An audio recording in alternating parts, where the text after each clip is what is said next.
Téléspectateurs de la commune 1 du district de Bamako, merci de cette confiance renouvelée au programme de Renouveau TV. Bienvenue dans votre émission Les Grands Jurys. Ce soir, les Grands Jurys reçoivent M. Moussa Oumar Diawara, connu sous le sobriquet Bati, président du parti Mali Émergence. Il est également, son parti est membre du cadre d'échange des partis politiques et organisations pour une transition réussie. Cadre, Monsieur Diawara, merci de cette toute première comparution devant le grand jury. Merci pour l'invitation. Et avec moi pour vous interroger, Abdraman Keïta du journal Le Témoin. Bonsoir Abdraman. Bonsoir. Bruno Djito Segebeji, directeur de publication du journal Mali Horizon. Bonsoir Bruno. Bonsoir Barou, bonsoir à tous. Et je suis Oumar B. Sidibé pour ceux qui nous suivent sur d'autres canaux ou encore la radio Renouveau FM ou si vous voulez la 98.1 FM. Monsieur Diawara, une observation sur la composition du jury? Non, je pense que c'est un jury d'hommes compétents, de dignité et de professionnels. Donc, pas d'observation majeure. Bruno, qu'est-ce que vous attendez de Bati ce soir? Bati, je peux dire que c'est... Vous connaissez l'homme, hein? Oui, je le connais. Oui. C'est la classe politique émergente, si je peux emprunter ce mot qui colle bien à sa formation politique. C'est la jeune classe politique, le leadership jeune. Donc on s'attend à ce que, comme nous sommes dans la dynamique globale du Malikoura, de la promotion des jeunes, je m'attends à la vérité, rien qu'à la vérité et à toute la transparence sans langue de bois. Abdraman, que vous inspire de voir Bati comparaître devant nous ce soir? Ouais, mais je ne suis pas, contrairement à ce que lui pense, moi je pense qu'en réalité il est jeune, mais c'est un vieux politique, puisqu'il est dans la politique depuis longtemps. Imaginez-vous que ça fait quand même une vingtaine d'années qu'il a exercé son premier mandat de député. Donc, au contraire, il est de la vieille classe politique, mais il est jeune. Donc, on va décortiquer le paradoxe. On attend de lui aujourd'hui que vraiment il a connu un parcours. Il a un parcours derrière lui. Nous voulons connaître les péripéties, qui nous révèlent un peu les péripéties et les motivations de certaines, si vous voulez, prises de position, de certaines postures qu'il a eu à prendre tout au long de sa vieille carrière politique, de sa longue carrière politique, et l'actualité aussi est vraiment brûlante aujourd'hui. On aimerait quand même, en tant qu'acteur essentiel et très important de la classe politique malienne, qui nous dise vraiment son approche, sa vision, sa perception de certaines choses qui ont cours actuellement. Okay. Voilà. Monsieur Diawara, on vient de vous présenter comme un politique à la fois vieux et jeune. Comment expliquer ces paradoxes déjà? Écoutez, M. Sidibé, d'abord, avant tout propos, je voudrais quand même m'incliner sur la mémoire de nos victimes, et en termes militaires et civils, et saluer aussi l'engagement de nos FAMA sur les fronts. Par la même veine, je voudrais aussi féliciter la hiérarchie militaire et tous les corps confondus, l'armée dans son ensemble, la gendarmerie, la police, les gardiens de prison, tous ces hommes et femmes qui œuvrent aujourd'hui pour que nous puissions exercer tranquillement nos fonctions. Et cela étant dit, effectivement, comme Abdraman l'a dit, il y a eu un parcours. Il y a eu un parcours politique et comblé d'exercices de fonctions. Oui. Dans les conseils municipaux, à l'Assemblée nationale et dans l'établissement de certains partis politiques. Tout a commencé déjà au CNID, hein? Absolument. Oui. Tout a commencé, comme il l'a dit, vers les années 2000, au CNID Faso Iriwaton. D'ailleurs, vous me donnez l'opportunité de saluer ces femmes et ces hommes aussi résilients du parti CNID Faso Iriwaton, à leur tête le président Ahmed Tal. Parce que c'est grâce à ce parti que j'ai eu l'opportunité d'exercer ce petit parcours politique-là et d'être à des fonctions régaliennes au niveau de l'État. Monsieur Diawara, certains téléspectateurs peuvent se demander pourquoi avez-vous finalement abandonné ces hommes et femmes résilients? Non, écoutez, vous savez, l'élève ne sert pas le maître lorsqu'il reste définitivement élève. Oui. On rentre à l'école, on fait un parcours. Le parcours est sanctionné par un diplôme, par une soutenance, et après on prend son envol. Et c'est vrai qu'il y a eu peut-être des divergences de vues à un moment donné, ce qui nous a permis aujourd'hui de prendre notre envol, mais avec élégance et fraternité. D'accord. Abdraman Soussé. Est-ce que le parti politique, le militantisme dans un parti politique se juge à des rapports maître-élève? Nous supposons que vous étiez au CNID par conviction, parce que c'est un parti, une formation politique qui avait des orientations qui vous convainquent, auxquelles vous adhérez. Et qu'est-ce qui fait que, en réalité, vous avez mis fin? Qu'est-ce qui a mis fin à toute cette conviction, à tous ces cheminements-là que vous avez eu au sein du SNID? Et par ailleurs, pour quel dividende politique aujourd'hui? Moussa Diawara, que nous avons connu du SNID, a été bien connu en exerçant, comme vous l'avez dit, des mandats parlementaires. Et aujourd'hui, vous êtes à la tête d'un parti, sans être insultant, à la limite lilliputienne, et qui n'a pas la même envergure que le SNID que vous avez quitté, je suppose, actuellement. Vous pouvez nous expliquer tout ça? Alors, donc, je rectifie, je suis à la tête d'un parti politique qui vient de commencer il y a quand même 4 ans, et aujourd'hui qui est implanté sur presque tout le territoire. En termes de démembrement, nous sommes dans les 6 communes de Bamako en termes de sections. Nous sommes à Kaï, nous sommes à Mopti, nous sommes à Gao, et nous sommes à Kouloukoro. Malgré l'insécurité, vous avez pu... Absolument. Nous, on travaille. Vous savez, nous ne sommes pas dans du populisme, nous sommes des hommes politiques. Il y a eu un parcours, et ce parcours nous permet de nous organiser et travailler politique. Okay. C'est vrai qu'il y a l'insécurité, mais on travaille. Et nous sommes dans ces zones-là. Donc ce n'est pas d'une manière caricaturale pour vraiment nous mettre dans une petite boîte de conserve. Ça va au-delà. Mais vous faites une comparaison avec le CNID. Nous avons beaucoup de respect pour le CNID. Ma caricature première n'avait pas pour objectif de comparer ou de mettre notre conviction. L'école, c'était pour dire, je ne parle pas en termes de personnes, je parle en termes d'institutions. Nous avons été à l'école du CNID, à l'école du parti, avec nos convictions. À un moment donné, je l'ai dit, avec l'établissement, il y a eu une divergence.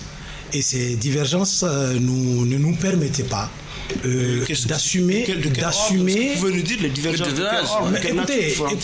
Écoutez, il y a eu des prises de position que nous ne partagions pas en son temps forcément avec la direction. Par exemple? Non, je préfère ne Nous pas... sommes en quelle année déjà quand moi j'ai quitté en 2017. Oui.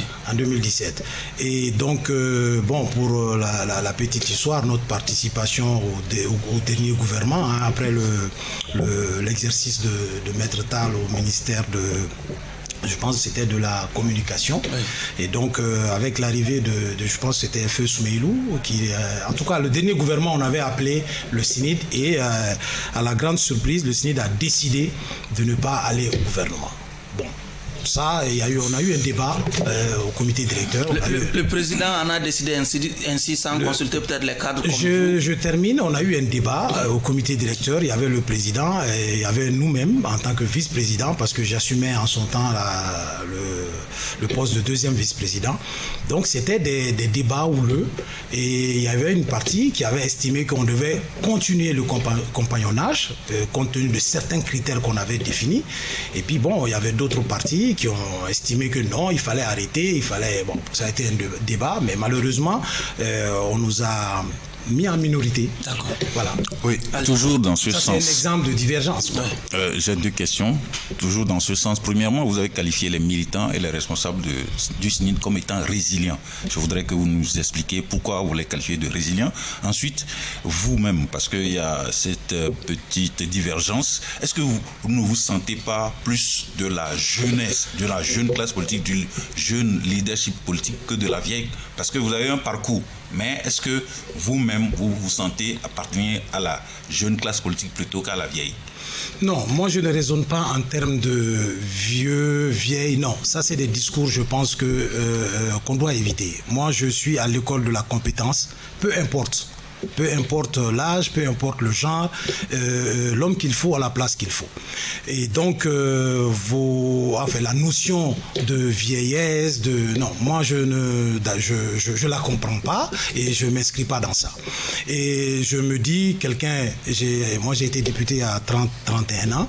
Donc, le plus jeune député? Absolument, à l'époque de la législature. C'est pas une question de jeunesse, c'est toute une population et c'est l'occasion aussi de saluer la population de la commune 1. Il y avait des aînés, des jeunes donc, qui m'ont fait confiance. Donc, je ne peux pas raisonner en termes d'âge dans la matière dans laquelle nous sommes. Voilà, donc je raisonne plutôt en termes de compétences, en termes d'exercice et en termes de satisfaction des besoins de ceux qui nous mandatent. On peut même dire à la charnière des deux côtés, la vieille classe et la jeune classe politique. Vieille classe, ça dépend, encore une fois. Vieille classe, vieux... je ne suis pas dans cette notion-là. Maintenant, j'ai qualifié des militants de résilience. Parce que vous savez, faire de la politique n'est pas donné à tout le monde. Militer n'est pas donné à tout le monde. Et un parti comme le CENID, qui a été quand même l'un des partis précurseurs quand même de la démocratie au Mali, et après, qui était à l'opposition, qui s'est beaucoup battu, qui a pris beaucoup de coups. Donc, seule la résilience peut permettre quand même à ce genre de parti d'exister encore sur l'échiquier politique. Et à ce genre de parti de faire émerger des leaders dont nous nous réclamons aussi. Monsieur Diawara, allez-y. Vous venez d'évoquer le CENID en tant que parti précurseur de la démocratie. Aujourd'hui, force est de reconnaître que nous avons une démocratie quand même un peu vacillante. Qu'est-ce que vous voyez comme les idéaux que le CENID avait portés à l'époque et qui vous ont peut-être motivé pour être de ce parti à l'époque? Ces idéaux de liberté, des idéaux de démocratie, d'autonomie personnelle, ceux sont en train de voler en éclats. Aujourd'hui, c'est plutôt un poutinisme qui se décide ici au Mali. On a plutôt pour référence Moscou au lieu des grandes démocraties que nous avions jadis inspiré. Et comment est-ce que vous percevez cette nouvelle vague, non pas cette nouvelle vague, cette décadence de la démocratie malienne? Non, écoutez, d'abord nous sommes adeptes de la démocratie et nous sommes convaincus que c'est avec la démocratie que nous pouvons faire avancer notre pays. Nous ne pensons pas que la démocratie a commencé en 90-91. Nous pensons que depuis Kouroukan Fouka et depuis d'autres empires, il y avait quand même le dialogue, il y avait quand même la concertation, il y avait quand même beaucoup de principes qui étaient des principes de gestion. Parlons de la démocratie. Je vais en venir. Perçue universellement aujourd'hui. Je vais en venir. Les valeurs universelles qui nous ont tous mobilisés à l'époque. C'est là que nous parlons et non pas de Kouroukan Fouga et autres là. Mais bien sûr, non, je fais référence. Un peu là. Non, je ne noie pas. Okay. Je fais référence parce que vous savez, ce qui nous crée des problèmes aujourd'hui, parce qu'on a tendance à oublier d'où l'on vient. On a tendance à oublier le socle. Vous savez, le Mali n'a pas commencé aujourd'hui. Le populisme dont le pays souffre aujourd'hui oublie d'où on vient. Et nous ne l'oublions pas. Et c'est pour cela que nous nous battons pour la démocratie. Et je fais référence à nos empires, parce que c'est de ça il s'agit. Le Mali a perdu tout repère. Maintenant, cette démocratie qui nous a été imposée en 90-91, à partir du sommet de la Baule, parlons-en. C'était un modèle qui ne nous... Vous pensez que ça nous a été imposé? Qui ne colle bien pas. Sûr, bien sûr, parce que quand un chef d'État, dans un pays, au cours d'un sommet, sans tenir compte de l'aspiration des peuples, décide nous allons couper l'aide budgétaire. L'aide budgétaire est conditionnée à l'ouverture démocratique. À certains aspects, moi j'appelle ça imposé. On aurait dû écouter le peuple malien. On aurait dû encore une fois faire référence à notre socle. Nous avons connu la démocratie. Sauf que de l'autre côté, le peuple a marché ici à Bamako, partout au Mali, pour réclamer cette démocratie. Attendez, le peuple a marché, mais je pense que le peuple ne s'attendait pas aussi qu'on impose le mode de fonctionnement. Le peuple a réclamé en son temps la liberté d'expression, le multipartisme, mais dans la forme, c'est de cela que nous parlons. Ce sont ces libertés-là, en réalité, qui sont en cause aujourd'hui. J'allais en venir. Voilà, vous savez, je fais la genèse. Nous sommes toujours dans la généralité. Je termine. Moi, j'avais fait la genèse. J'ai fait la genèse. Ouais. Je suis arrivé en 90-91.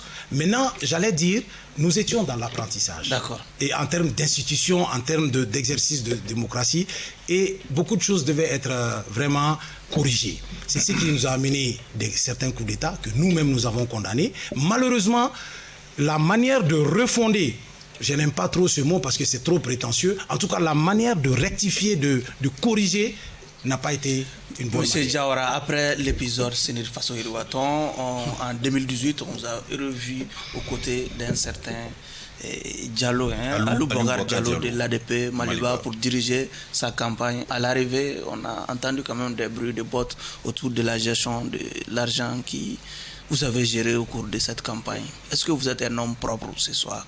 Écoutez, faut-il le rappeler et est-il nécessaire de dire que moi, je n'ai pas parachuté dans cette campagne au hasard. D'abord, en 2007, quand nous avons été créés, nous avions l'ambition d'aller aux élections de 2018. Et donc, ayant eu le mandat du parti, c'est moi qui ai mis ensemble 12 candidats. Et 12 candidats, il y avait moi-même, il y avait Alou Diallo, Moussa Mara, et les réunions se passaient chez moi, il y avait Amadoun, Amadou et l'actuel ministre de l'Environnement, Koné, on était tous là-bas, Jean-Marie, donc on avait décidé d'aller vers une candidature unique. On a défini les critères, et en ce moment, chacun est venu avec le mode opératoire. C'est là où, pour faire court, le candidat de l'ADP a dit: si je suis choisi par la plateforme, je vais prendre le directeur de campagne au sein de cette plateforme-là. Donc, moi, je suis arrivé dans la campagne comme cela. Maintenant, moi, mon parcours est connu. Je suis un homme connu. Je pense que je n'ai pas besoin d'aller à la tête d'une campagne. D'ailleurs, c'était ma deuxième campagne parce que j'ai été en 2013 directeur de campagne de Mettal. Donc, je n'ai pas besoin d'être dans une direction de campagne pour faire ce que vous insinuez. Monsieur Diawara, beaucoup de choses ont été dites par rapport à la gestion de la campagne. Est-ce que vous pouvez nous édifier clairement, édifier nos téléspectateurs par rapport à la gestion des fonds? Beaucoup de choses ont été dites. C'est l'occasion. Oui, alors, pour qui connaissait l'organisation de la campagne à l'époque, en 2018, moi j'avais la responsabilité d'être le directeur de campagne des alliances. Et le ministre Thiam était le directeur de campagne du parti et ses démembrements. Alors, on n'avait pas la gestion des fonds. On était des directeurs de campagne, on exprimait des besoins et qui de droit décidait. Donc, tout ce que vous évoquez, ce que nous avons entendu. Écoutez, nous sommes en politique. Et pendant une campagne, on entend beaucoup de choses. Donc maintenant, ce qui nous importe, nous, on nous a mis en mission. Et d'ailleurs, quand la mission a été terminée, le candidat lui-même nous a adressé ses félicitations. Et nous avons été troisième au cours de ces élections-là. Et le Mali Émergence a une part de responsabilité pour cette troisième place. Et nous nous en contentons et nous en sommes fiers. Depuis, vous permettez, je termine. Depuis cet épisode, quel est l'état de vos rapports avec l'homme? Très bon. On s'appelle. Même il y a 3 semaines, on s'envoie des messages. Le rapport, il est très bon. Allez-y, Abdraman. Finalement, vous n'êtes plus avec lui, vous êtes avec l'ARP aujourd'hui. Oui. Vous êtes avec l'ARP et vous avez clairement dit... L'ARP, c'est Action républicaine pour le peuple. Vous avez clairement dit que l'ARP aura pour les élections qui devaient se dérouler déjà en février, opté pour la candidature de Tchema Hubert. Est-ce que cette offre est encore valide alors que l'homme n'est plus ici au Mali? Il est ailleurs et on ne sait pas quand est-ce que son retour sera sonné. Écoutez, effectivement, après, nous étions en mission. Et après cette mission, nous sommes membres fondateurs de l'ARP, l'Action républicaine pour la République. Et donc, nous sommes un certain nombre de partis politiques et nous avons décidé de nous organiser pour conquérir le pouvoir. Et dans les textes qu'on a établis, nous avons une présidence tournante.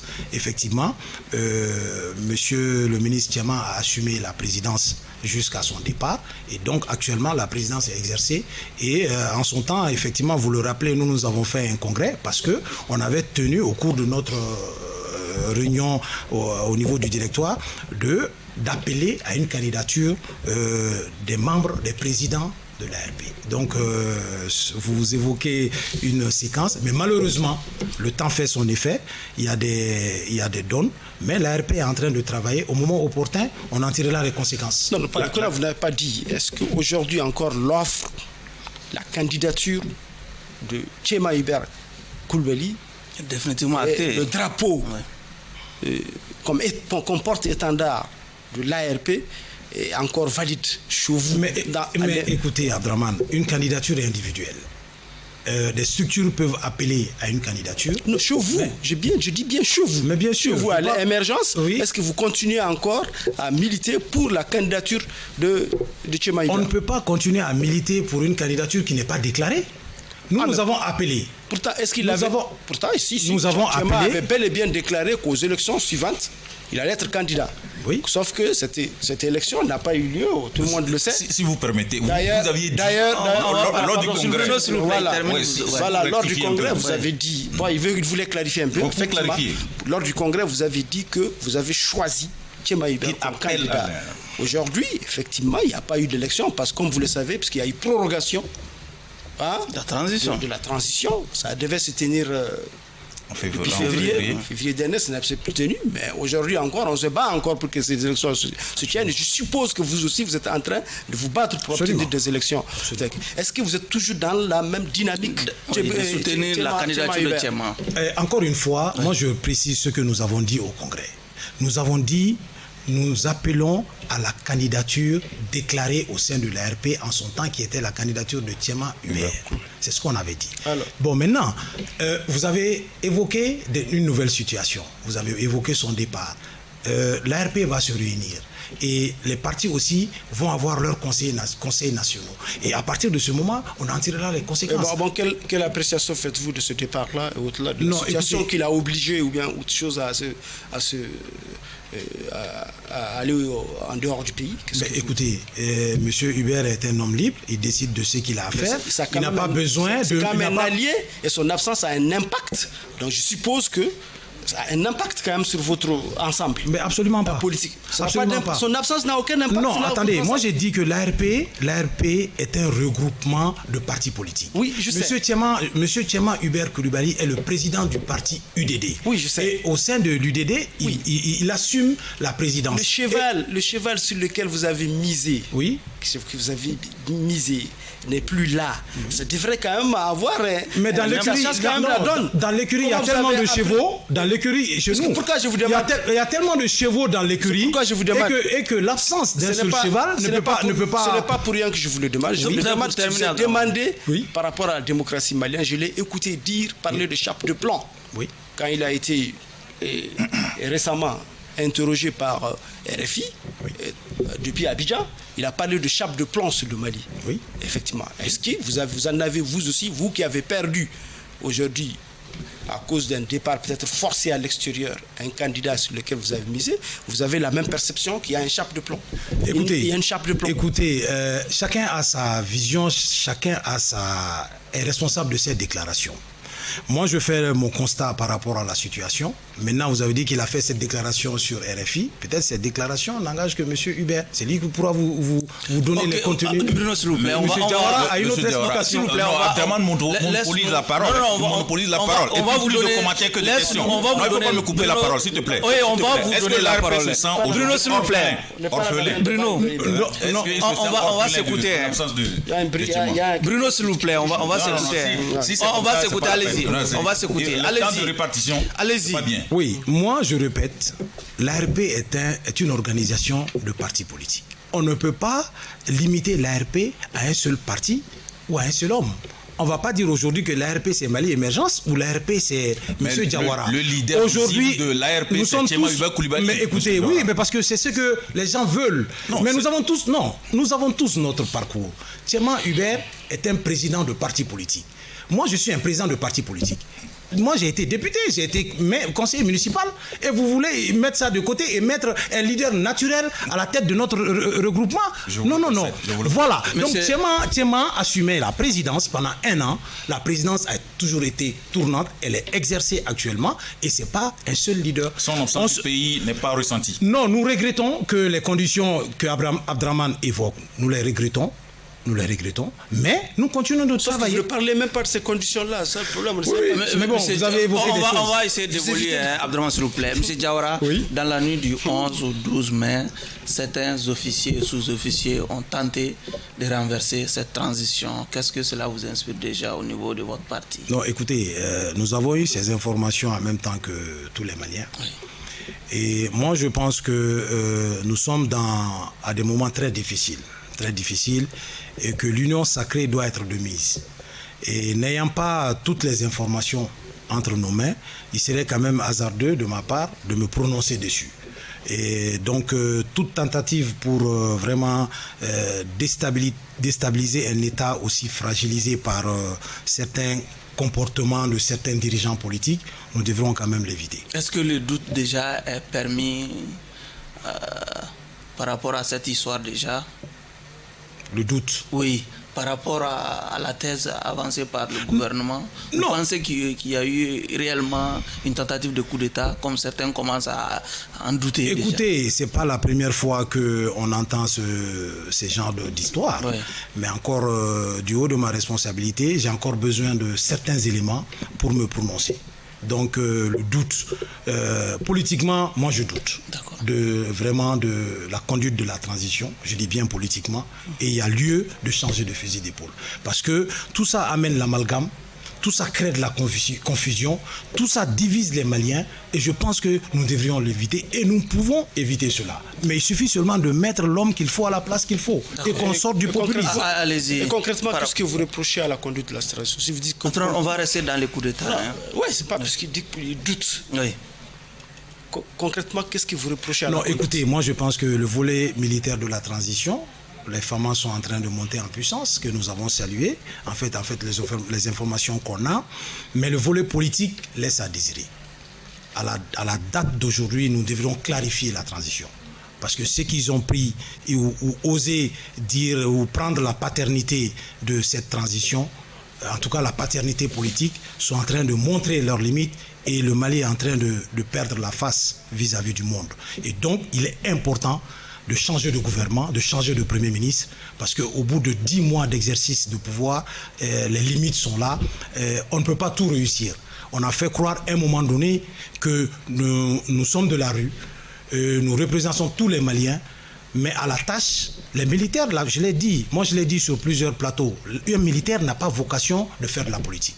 Les militaires font leur job, ils sont sur le terrain. On perd des hommes. Maintenant, ceux qui sont censés de travailler politiquement, de travailler sur le plan diplomatique, ne le font pas. Ou bien s'ils le font, ils le font mal. Allez-y, Bruno, sur la tentative de coup d'État. Vous me faites venir de l'eau à la bouche quand vous parlez des militaires. Dans le communiqué officiel par rapport au coup d'État, le gouvernement parlait de militaires anti-progressistes.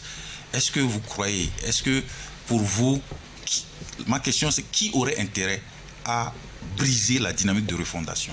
Parce que ces expressions sont ressorties dans le communiqué. Non, moi, je ne saurais l'expliquer, mais là où moi je peux intervenir, encore une fois, tous ces communiqués, on est en train de faire jouer un théâtre aux militaires qui n'est pas vraiment leur mission.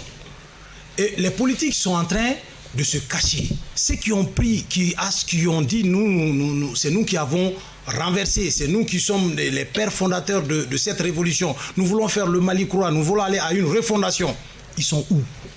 Politiquement, ils sont où? Maintenant, un militaire, vous l'amenez sur le terrain politique, sur le terrain diplomatique, vous lui faites lire des communiqués. Forcément, il y a des petites erreurs, il y a des écarts peut-être de langage, mais les politiques sont où? ceux qui sont censés le gouverner. Qui communique, oui, il est oui, le porte-parole. Mais attendez. Il est le porte-parole du gouvernement. Oui, il est le porte-parole du gouvernement. Oui, d'accord, Abdraman, il est le porte-parole du gouvernement. Mais Bruno a dit les militaires, il l'a pas dit au hasard.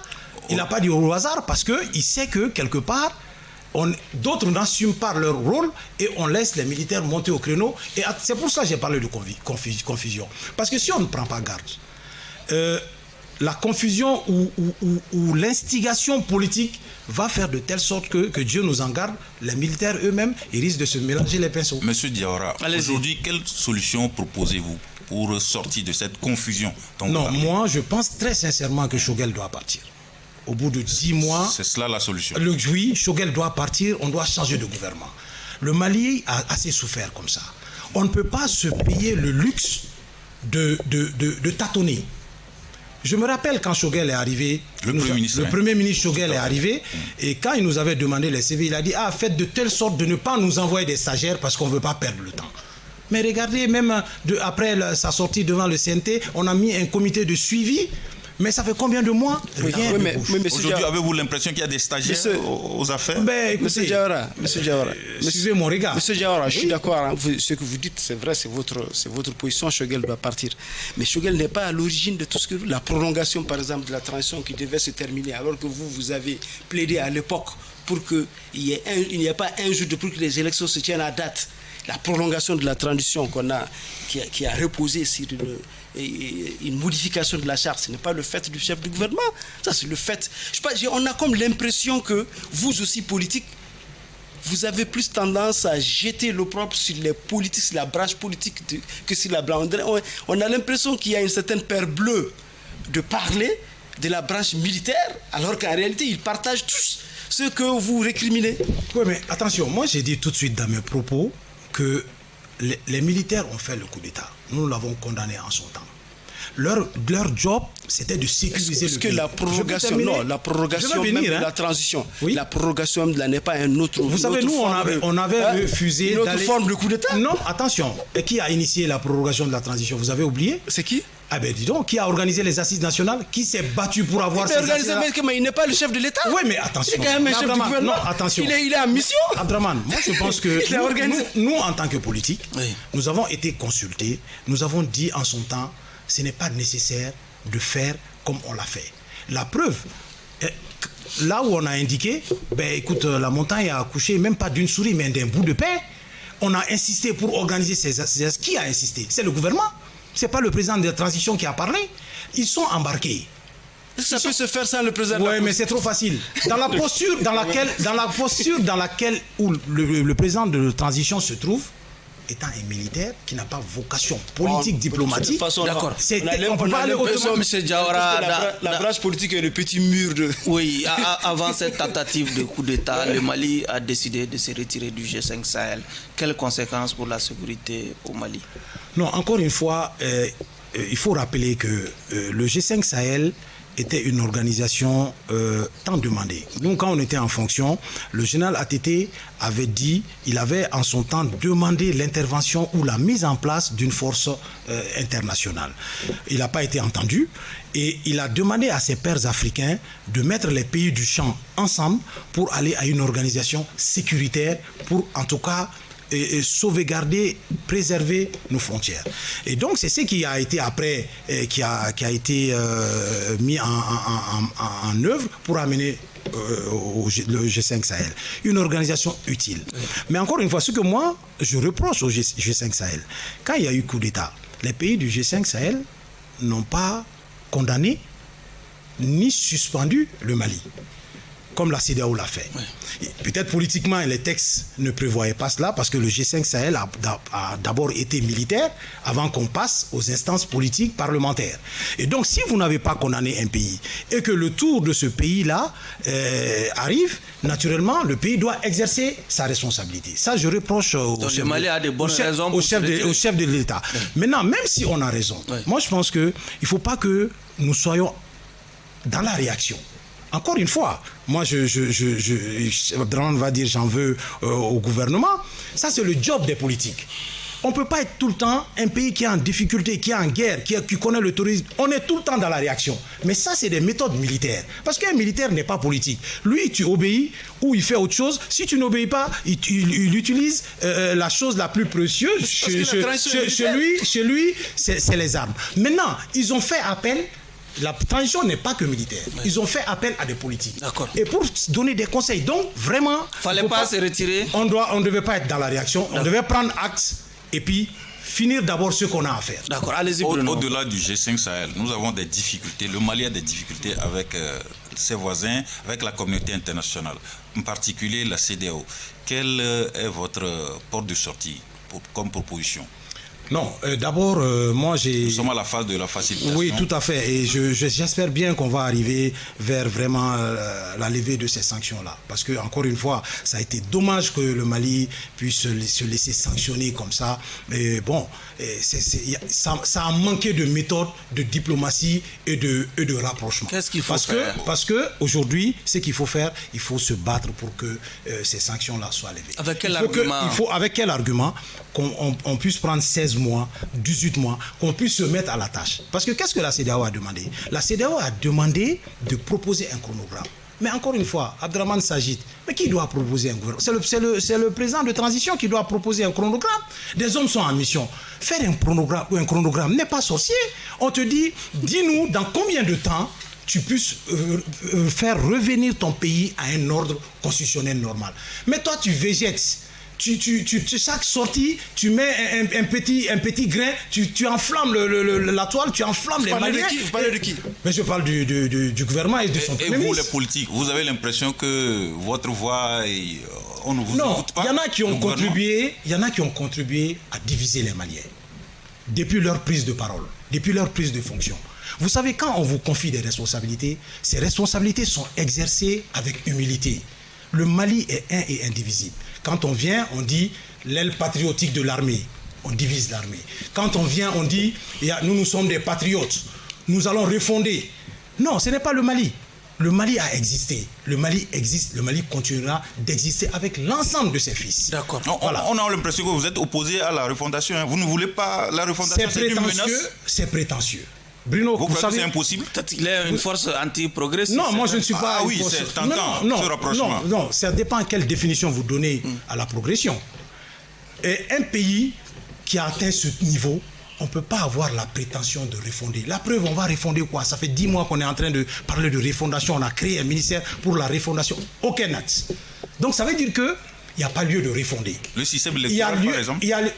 Parlons-en. Les élections. Parlons-en. La loi électorale qu'on vient de glisser, la loi électorale qu'on vient d'amener devant le CNT, c'est beaucoup de couacs là-dedans. D'ailleurs, nous avons dénoncé cette loi-là et on s'apprête, et d'ailleurs devant le CNT, on l'a dénoncé, parce que vous parlez du processus électoral.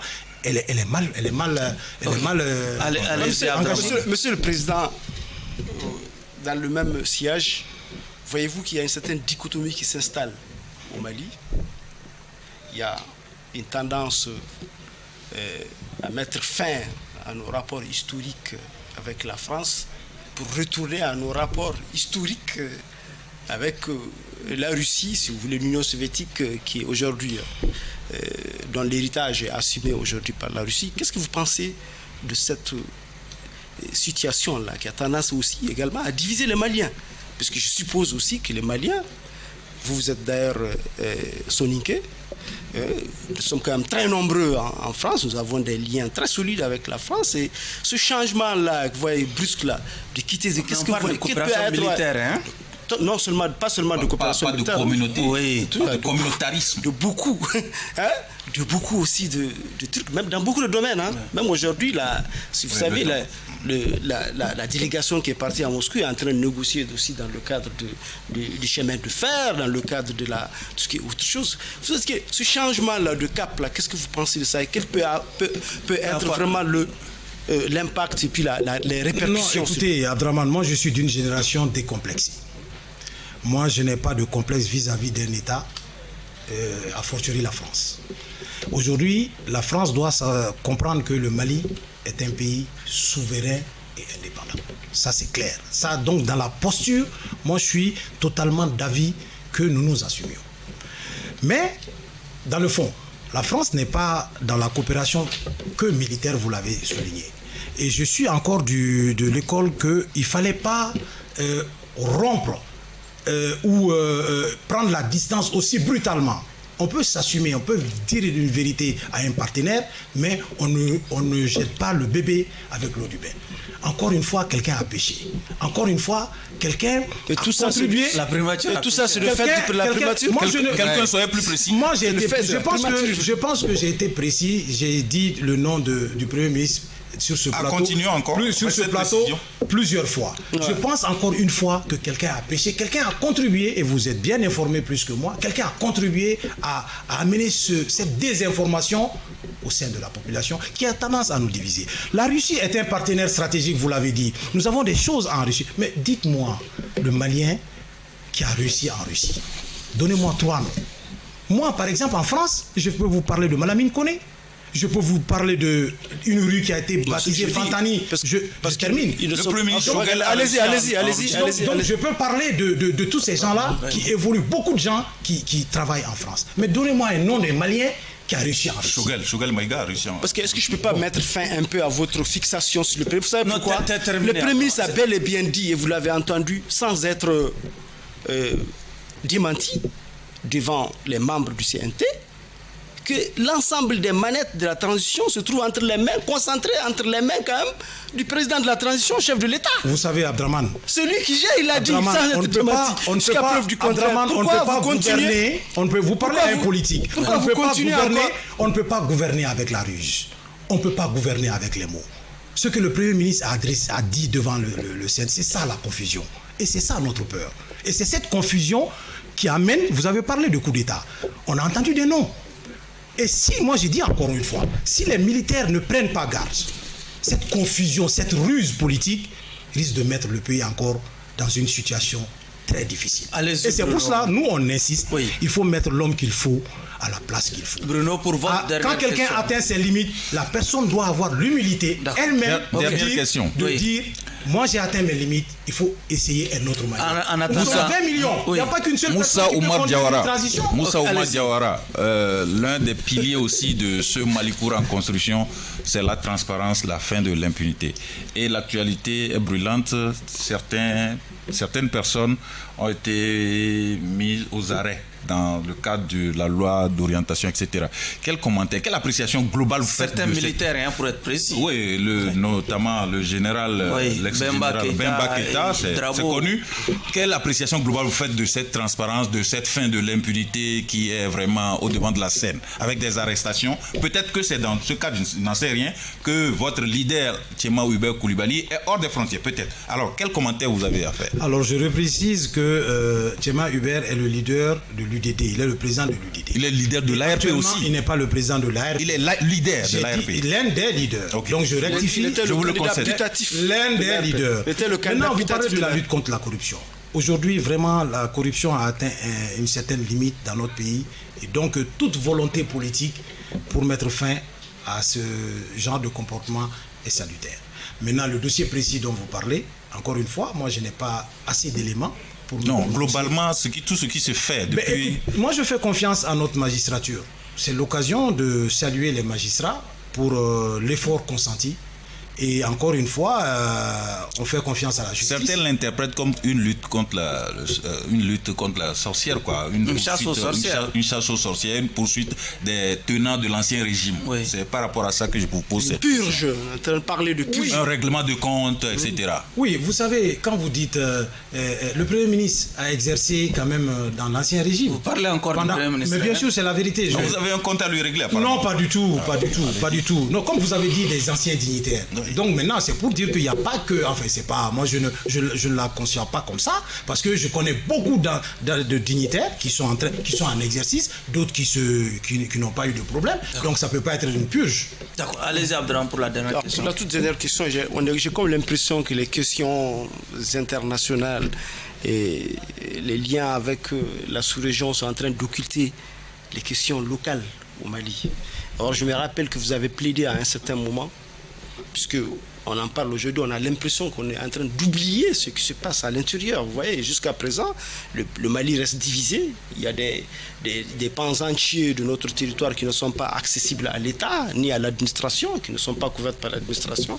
Et vous plaidez, si j'ai bonne mémoire, pour la rélecture de l'accord.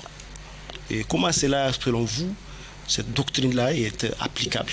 Bon, d'abord, quand vous dites vous, j'aimerais bien qu'on me rappelle quand est-ce que... Émergence Mali, à votre congrès. À votre congrès, vous avez plaidé pour la relecture de l'accord. Je viens. Voilà. Et je pense que la première personne qui a même parlé de relecture intelligente, ce n'est pas Mali. Je ne parle pas de vous, je parle de vous, de votre doctrine. Je parlais de doctrine. Nous avons... Oui, vous avez parlé de notre congrès. Voilà. Au congrès, effectivement, nous avons parlé de la relecture de l'accord. Pourquoi nous l'avons dit? Là, au moins, vous entendez avec vous rejoignez le mot intelligent ne vient pas de nous. Maintenant, nous voulons simplement, parce que dans l'accord lui-même, il est prévu un article que l'accord même prévoit sa rélecture. C'est connu, mais avec des conditions. Maintenant, puisque on a atteint une certaine situation, nous nous sommes dit, nous devrons quand même appliquer cet article-là. Maintenant, cet article dit il faut que l'accord, s'il y a rélecture, les parties signataires doivent être invités, conviés et chacun amène ses observations. Donc, nous l'avons évoqué dans cette option-là. Maintenant, encore une fois, la ruse qui veut que on est en train d'appliquer, on n'applique pas, intelligent, nous ne sommes pas dans ça. M. Diawara, le jury va à présent se retirer pour procéder à la délibération. Nous sommes dans les secrets de la délibération. Bruno. Bon, nous avons eu droit à un orateur assez perspicace, tenace, qui tient à défendre avec conviction ses positions. Je crois que sans me convaincre par rapport à ses prises de position, par rapport à l'élan de tenter de clarifier sa position, je crois qu'on ne va pas le condamner, on va lui accorder un sursis. Voilà ma position. Abdraman. Bon, moi je pense qu'il a fait preuve de beaucoup de courage. Et quand même, par rapport aux grandes questions soulevées, et ces prises de position que je nuance, c'est un peu par rapport à ce qu'on remarque sur l'ensemble de la classe politique. Il y a une certaine tendance à en vouloir à une partie de l'ensemble et à épargner l'autre. Quand il s'agit de parler de cette transition, il y a une paire bleue de dire ce qu'on pense réellement vis-à-vis des militaires. Et ce que d'ailleurs son compagnon Chema Hubert avait désigné comme étant une chape de plomb. Il n'est plus son leader, son compagnon à présent. Son compagnon. Ça a toujours été son compagnon d'ailleurs, effectivement. C'était pas son leader, parce qu'il est chef de parti comme lui, ça c'est une évidence. Pour le reste, je pense que vraiment il a fait preuve de beaucoup de courage, même si cette peur bleue de parler des militaires, de la transition, se traduit par une certaine fixation sur le Premier ministre, qui est quand même un peu de bonne guerre, puisque le Premier ministre aussi, quand il parle, ne leur fait pas cadeau. Il ne fait pas cadeau aux acteurs de la démocratie qu'il a été, lui aussi, en tant que membre du SNIT. Effectivement, moi je pense que contrairement à Bruno, il est acquittable. Il est acquittable. Au bénéfice de ces observations, j'imagine que les téléspectateurs ne vont pas attendre de moi de condamner un accusé qui est un orateur tenace, qui a fait preuve, en tout cas, de courage. S'il vous plaît, le jury, s'il vous plaît. Donc, le jury, à l'unanimité, M. Diawara a décidé de vous libérer des liens de l'accusation. Un dernier mot. Non, le dernier mot, c'est vraiment de saluer l'équipe et de féliciter le travail abattu, parce que ça contribue aussi à consolider la démocratie, la liberté de presse, et c'est vraiment de vous féliciter et faire des prières pour le pays et vraiment pour que le Mali puisse s'en sortir. Nous pouvons nous en sortir, nous devons nous en sortir, mais encore une fois, nous devrons mettre l'homme qu'il faut à la place qu'il faut et qu'on sorte de la démagogie et le populisme ambiant dans lequel nous sommes. C'est sur cette fixation sur le Premier ministre que prend fin ce numéro de votre émission Grand Jury, qui recevait comme invité M. Moussa Oumar Diawara Dibati, président du parti Mali Émergence, parti membre du cadre d'échange des partis et organisations pour une transition. Reçu encore une fois, clin d'œil à tous nos téléspectateurs du côté de la commune 1 du district de Bamako.